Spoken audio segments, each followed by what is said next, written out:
भारत ने यूएई के बराका परमाणु ऊर्जा संयंत्र को निशाना बनाए जाने पर गहरी चिंता जताई है।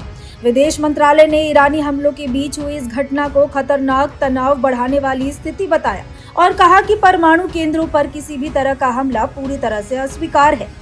भारत ने सभी पक्षों से तत्काल संयम बरतने और विवादों के समाधान के लिए संवाद तथा कूटनीति का रास्ता अपनाने की अपील की है।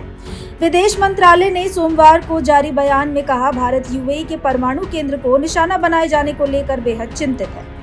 ऐसी कार्यवाही अस्वीकार्य है और यह क्षेत्रीय तनाव को और बढ़ाने वाली है। हम सभी पक्षों से संयम बरतने और बातचीत की प्रक्रिया में लौटने का आग्रह करते हैं। दरअसल अबू धाबी स्थित बराका परमाणु ऊर्जा संयंत्र पर ड्रोन हमला किया गया, जिसके बाद प्लांट के पास आग लग गई।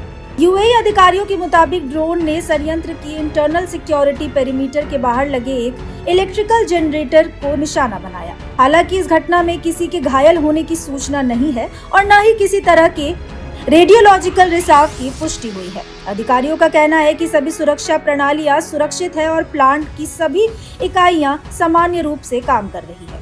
हमले के बाद खाड़ी क्षेत्र में बढ़ते तनाव को लेकर चिंताएं और गहरा गई है। खासतौर पर ईरान, इजरायल और अमेरिका के बीच बने नाजुक युद्ध विराम पर इसका असर पड़ने की आशंका जताई जा रही है। साथ ही क्षेत्र में जारी कूटनीतिक प्रयासों पर भी दबाव बढ़ता दिखाई दे रहा है। यूएई ने इस हमले को बिना उकसावे का आतंकी हमला बताया है। यूएई के विदेश मंत्रालय ने कहा कि देश अपनी संप्रभुता और सुरक्षा के खिलाफ किसी भी खतरे को बर्दाश्त नहीं करेगा।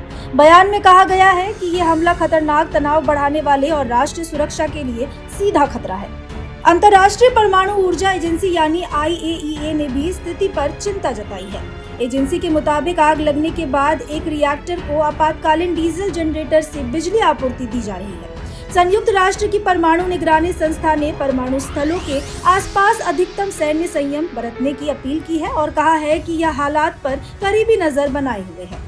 यूएई रक्षा मंत्रालय के अनुसार 3 ड्रोन सऊदी अरब की पश्चिमी सीमा की ओर से यूएई के हवाई क्षेत्र में दाखिल हुए थे। इनमें से 2 ड्रोन को लक्ष्य तक पहुंचने से पहले ही मार गिराया गया। हालांकि अधिकारियों ने किसी देश का नाम नहीं लिया है। इससे पहले भी यूएई खाड़ी क्षेत्र में ऊर्जा ढांचे को निशाना बनाए जाने के लिए ईरान और उससे जुड़े समूहों पर आरोप लगाता रहा है। करीब $20 अरब की लागत से बना बराका परमाणु केंद्र दक्षिण कोरिया की मदद से तैयार किया गया था और 2020 से संचालन में है। यह अरब दुनिया का एकमात्र परमाणु ऊर्जा स्टेशन है जो यूएई की लगभग 1/4 बिजली जरूरतों को पूरा करता है। इस बीच तेहरान, वाशिंगटन और तेल अवीव के बीच बयानबाजी लगातार तेज होती जा रही है। अमेरिकी राष्ट्रपति डोनाल्ड ट्रंप ने ईरान को चेतावनी देते हुए कहा है कि समय तेजी से निकल रहा है, जबकि ईरानी अधिकारियों का कहना है कि कूटनीतिक रास्ते खुले हैं, लेकिन उनकी सेनाएं किसी भी स्थिति से निपटने के लिए पूरी तरह तैयार है। फिलहाल इस जानकारी में इतना ही। ऐसी खबरों के लिए देखते रहिए भारत एक्सप्रेस।